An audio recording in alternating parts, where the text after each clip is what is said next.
اتنا کافی تھا. احل لکم لیلۃ الصیام الرفث الی نسائکم، رمضان کی راتوں میں تمہارا بیویوں سے ملنا حلال کر دیا. پہلی امتوں پر رات کا بھی روزہ تھا، دن کا بھی روزہ تھا. ہمارے لیے شام کو ختم، سحری سے شروع. لیکن آگے ایک جملہ ہے وہ بتانا چاہتا ہوں، اس کا مضمون سے تعلق نہیں ہے. الرفث الی نسائکم، یہ یہاں اصل بات ہے. لیکن آگے کیا کہہ رہا ہے؟ ہن لباس لکم وانتم لباس لہن. اللہ اکبر. ان کو پہلے ذکر کیا، وہ تمہارا لباس ہیں. تمہیں بعد میں ذکر کیا وانتم، اور تم ان کے لباس ہو. چونکہ عام طور پہ جو زیادتی ہوتی ہے مرد کی طرف سے ہوتی ہے، جو شدت ہوتی ہے مرد کی طرف سے ہوتی ہے، جو سختی ہوتی ہے مرد کے ماں باپ بہنوں کی طرف سے ہوتی ہے. میں زندگی بتائی ہے، اور چونکہ اللہ نے ایک نیک نامی دے دی تو لوگ مسائل لے کر آتے ہیں. ہمارا سسرالی معاشرہ ہندو معاشرہ ہے. ہندو چاہے علماء ہوں، چاہے تبلیغی ہوں، چاہے صوفی ہوں، الا ماشاء اللہ، الا تو ہر جگہ ہندی معاشرہ ہے کہ ساس سسر بہنیں ان سب کی نوکر ہے آنے والی لڑکی. خامند کے لیے اسے وقت ہی نہیں ملتا.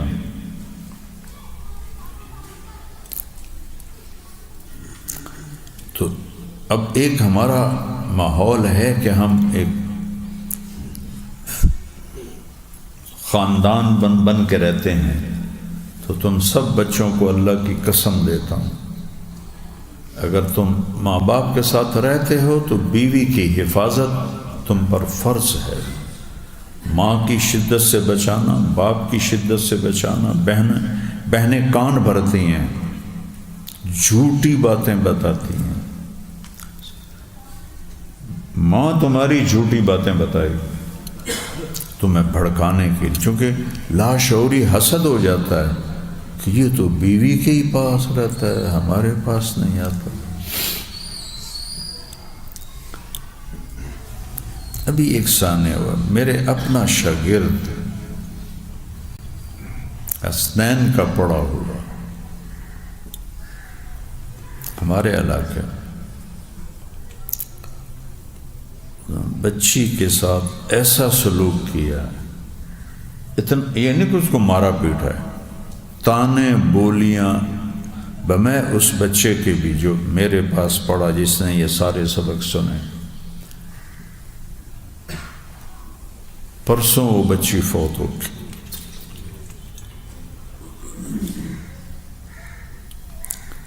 کہ تانے مار دیتے ہیں.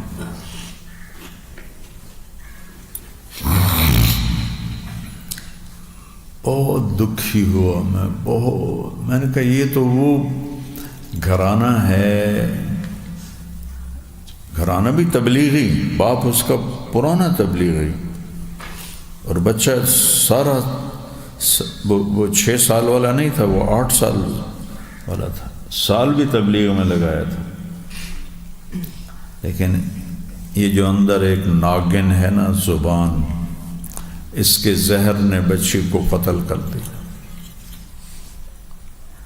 نہ کوئی گولی ماری، نہ کوئی تیر مارا، زبان کے زہر نے اس کی جان لے لی.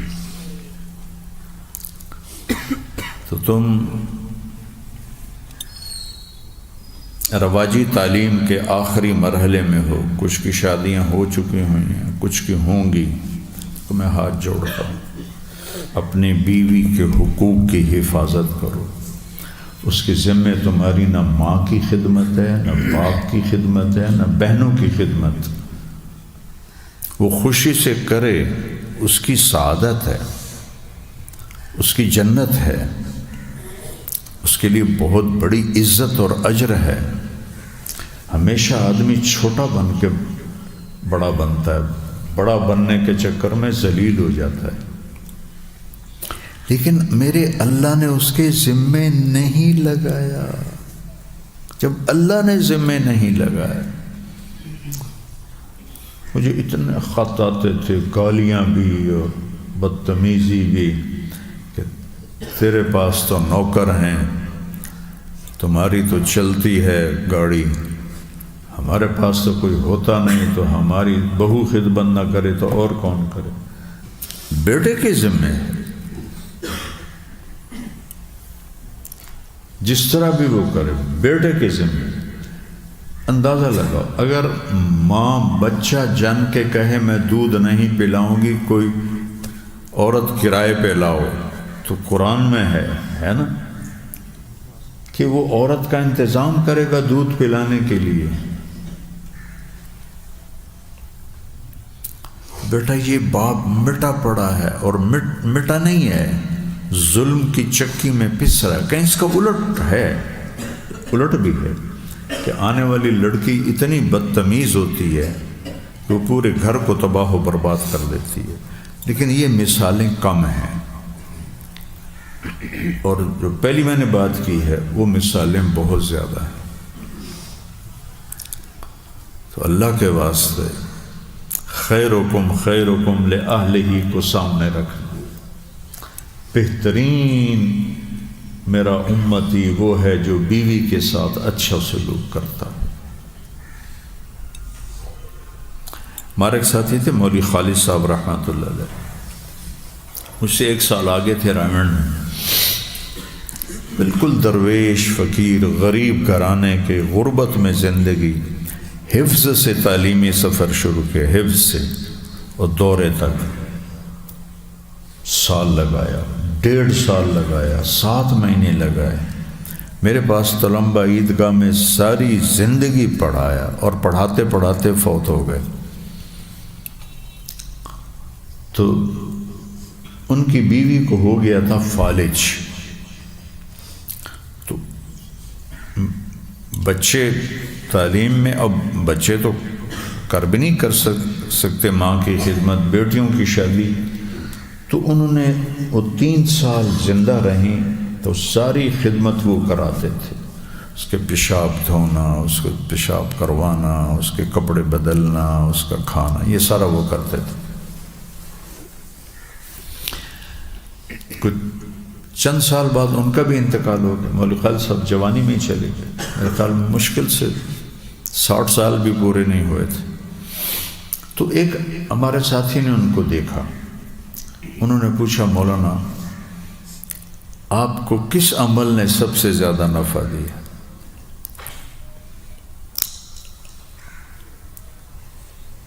وہ کہنے لگے جو میں 3 سال بیوی کی خدمت کی، اس عمل نے مجھے سب سے زیادہ نفع دی۔ کہاں گئی تبلیغ، کہاں گیا تصوف، کہاں گئی تعلیم و تدریس، 3 سال بیوی کی خدمت نے کہا مجھے سب سے بڑا اللہ نے انعام دیا ہے اس پر۔ لباس سے کیوں تشبیہ دی ہے؟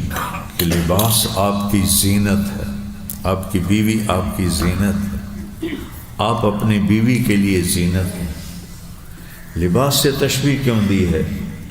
کہ لباس آپ کے عیب چھپاتا ہے، تو آپ کی بیوی آپ کا لباس ہے، اس کے عیب چھپانا آپ کے ذمے ہے، اور آپ کے عیب چھپانا اس کے ذمے ہے۔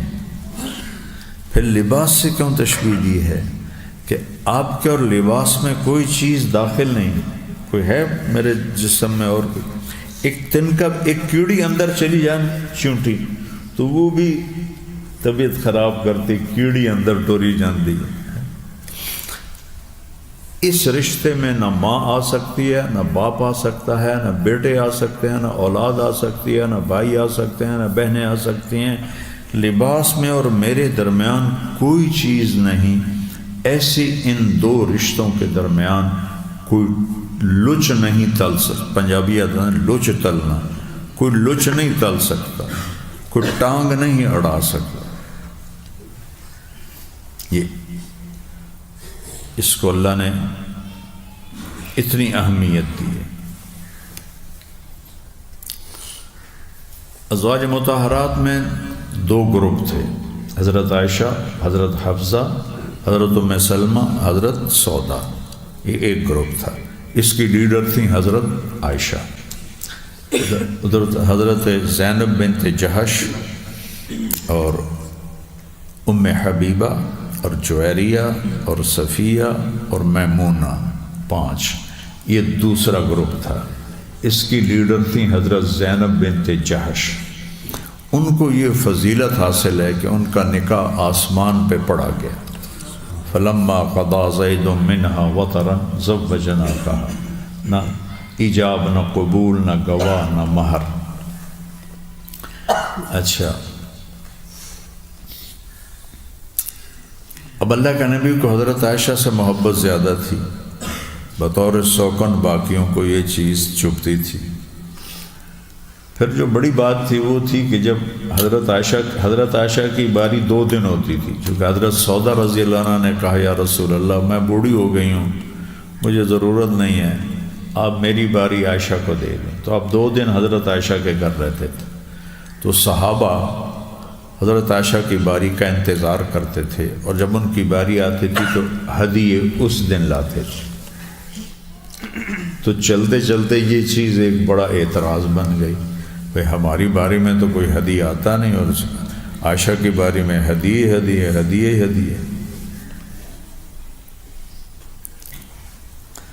تو انہوں نے حضرت فاطمہ کو تیار کیا کہ جاؤ جا کے بات کرو اپنے ابا سے، ہم تو نہیں کرتے۔ تو آپ نے کہا فاطمہ بضعۃ منی، میرے جسم کا ٹکڑا ہے، من آذاہا فقد آذانی، من احبہا فقد احبنی، یا اراہا فقد اراہنی، اس طرح ہے۔ تو حضرت فاطمہ رضی اللہ تعالیٰ عنہ تشریف لائیں، تو آگے اللہ کے نبی حضرت عائشہ کے ساتھ ایک ہی رضائی میں لیٹے ہوئے تھے دونوں، یا ایک ہی کمبل یا چادر میں۔ تو حضرت فاطمہ کے بول سے پتہ لگتا ہے کہ وہ دوسری سائیڈ میں تھی۔ انہوں نے بہت چبھتی ہوئی بات کی، یا رسول اللہ ان نساءک یشکون ابنت ابن ابی قحافہ، نہ عائشہ کہا نہ ابنت ابی بکر کہا، ابنت ابن ابی قحافہ۔ تو یہ اس سے قریبی رشتہ اور کوئی نہیں ہے، اور ہے یہ برابر کا۔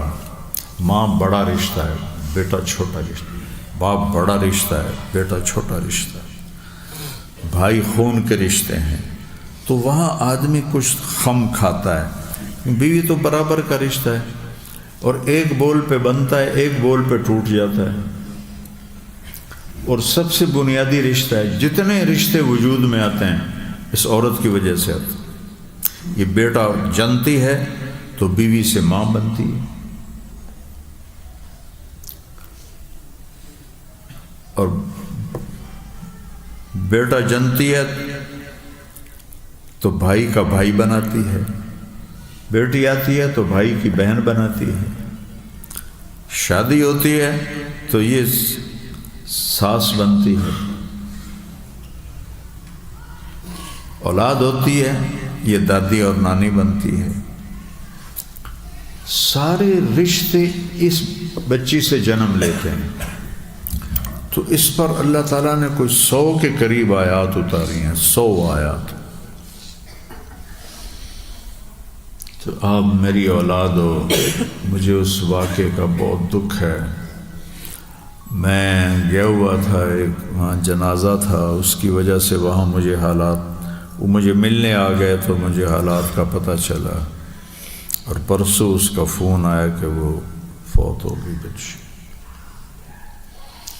اللہ کے واسطے بیٹا، جب اللہ تمہیں کوئی زندگی کا ساتھی دے، اچھا اچھا ہے برا ہے خوبصورت ہے بدصورت ہے درمیانی صورت ہے، صورتیں کام نہیں کرتی، اخلاق کام کرتے ہیں۔ میں ایک کلپ گزرا، ایک وہ عورت کا سوال تھا کہ اللہ کہتا ہے عورتیں تمہاری کھیتیاں ہیں، یہ عورت کی توہین نہیں؟ مجھے دلچسپی ہوگی، پرانی بات، اللہ نے میرے دل میں پہلے ہی میں نے سنا ہے، میرے دل میں جواب ڈالا، اپنے اب سینکڑوں سال سے ہم ذمہ دار ہیں، تو ہماری رگوں ریشوں میں، چاہے میں نے کبھی ذمہ دارہ کیا ہے 2-3 دفعہ فزیکلی اپنے نوکروں کے ساتھ مل کر، لیکن ویسے مجھے کچھ پتہ نہیں، تو مجھے اس کا جواب اللہ نے سجایا، نساؤکم حرث لکم فاتوا حرثکم انا شئتم۔ تو اس کی تفسیر آپ سب جانتے ہیں، مفسرین نے کیا لکھا ہے، تو اللہ نے میرے دل میں ڈالا کہ عورت تمہاری کھیتی ہے، اور کھیتی کے لفظ میں خامند بیوی کی زندگی کو اللہ نے بیان کیا ہے کہ کھیتی کو کیسے پالتے ہیں، ڈنڈوں سے، گالیوں سے، بلکہ کتنی نزاکت کے ساتھ۔ پہلے بیماریاں نہیں ہوتی تھی تو کوئی فصل بیج کے ذمہ دار گھر بیٹھ جاتا تھا، اب تو وہ سر پہ کھڑا ہونا پڑتا ہے، اس میں گندگی پیدا ہوتی ہے، اس کو سپرے کر کے مارتے ہیں، اس میں کیڑے پیدا ہوتے ہیں، ان کو سپرے کر کے مارتے ہیں، روز اس کا، میرے والد صاحب روزانہ بلا ناغہ پورے فارم پر پیدل جاتے تھے، اس لیے ساری زندگی بیمار نہیں ہوئے۔ میں نے اپنے باپ کو بیمار نہیں دیکھا، بس جب مرے تو ہارٹ اٹیک ہوا یا زیادہ کبھی بخار ہو جاتا تھا، بس ساری زندگی صحت۔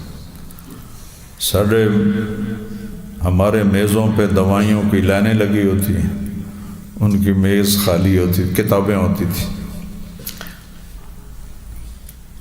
حرث ہے، کھیتی ہے، یہ سامنے جو بوٹے لگے ہوئے ہیں ان کا مالی ہے کہ نہیں ہے؟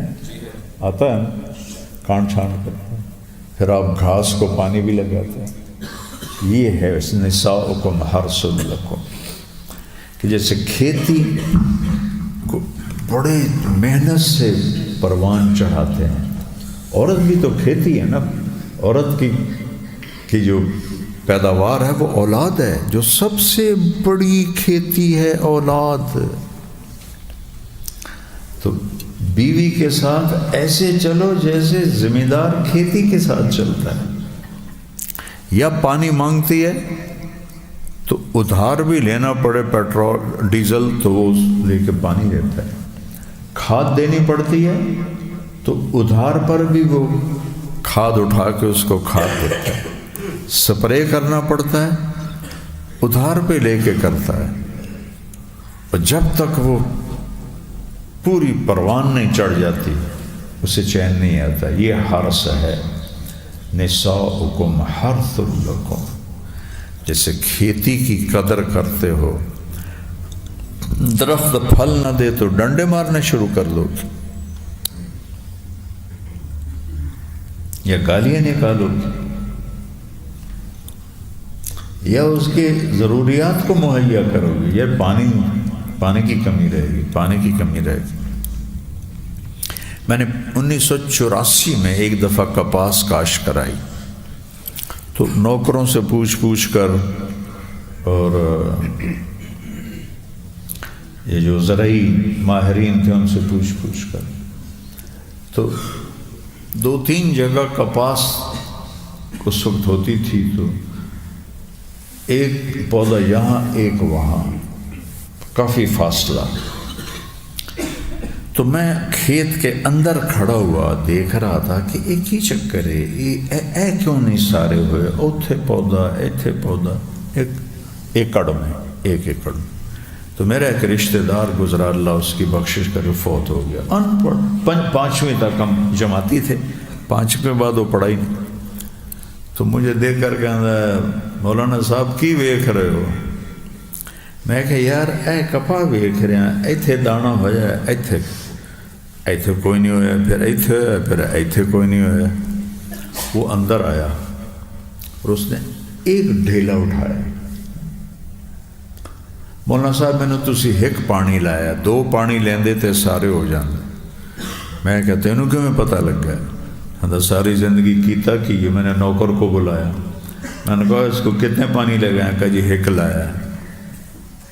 ان من اقربکم منی مجلسا یوم القیامہ احاسنکم اخلاقا والطفہم بأہلہ، سب سے زیادہ قیامت کے دن میرے قریب وہ شخص ہوگا جس کے اخلاق اچھے ہوں اور جس کا بیوی کے ساتھ انتہائی محبت کا معاملہ ہو، لطف ولیتلطف، نرمی، ایسا رویہ جو اندر جا کے اتر جائے۔ بیٹا مہربانی کرنا۔ ولی محمد حسین صاحب میرے ساتھی ہیں، بچپن گرامنڈ میں کٹھے پڑے، آج تک وہ کہتے ہیں بیوی کے ساتھ کھانا نہیں کھا سکتا، 70 سال کا ہو گیا۔ تو یہ ایسی شنی بدعات ہیں۔ تو بیٹا یہ میرا خیال تھا 10-15 منٹ لگا کے آگے چلا جاؤں گا، لیکن وہ جو واقعہ ہوا نا اس نے مجھے بہت دکھی کیا ہے۔ تو اچھے بننا، بیویوں کے ساتھ اچھے بننا۔ عائشہ دوڑ لگائیں، یہ کس نے کہا تھا بتاؤ؟ عائشہ نے تو نہیں کہا تھا، عائشہ دوڑ لگائیں۔ اللہ اکبر، کمال ہے یار۔ کئی سال گزر گئے، پھر عائشہ دوڑ لگائیں۔ سبحان۔ حبشہ کے لوگ آئے، مسجد میں تماشا کر رہے تھے، سوڈان کے۔ تو اللہ کے نبی نے حضرت عائشہ کو بولا، عائشہ آؤ تمہیں یہ کھیل دکھاؤں۔ پیچھے کھڑا کر کے یہاں ٹھوڑی رکھوا کے خود بلا کے کہا یہ کھیل دیکھو کیسا ہے۔ کچھ عرصے بعد حبشہ کے لوگ آئے، وہ بھی اسی طرح وہ خنجروں سے کھیلتے تھے۔ تو پھر حضرت عائشہ نے کہا یا رسول اللہ میں نے یہ تماشا کھیل دیکھنا ہے۔ آپ نے کہا آ جاؤ۔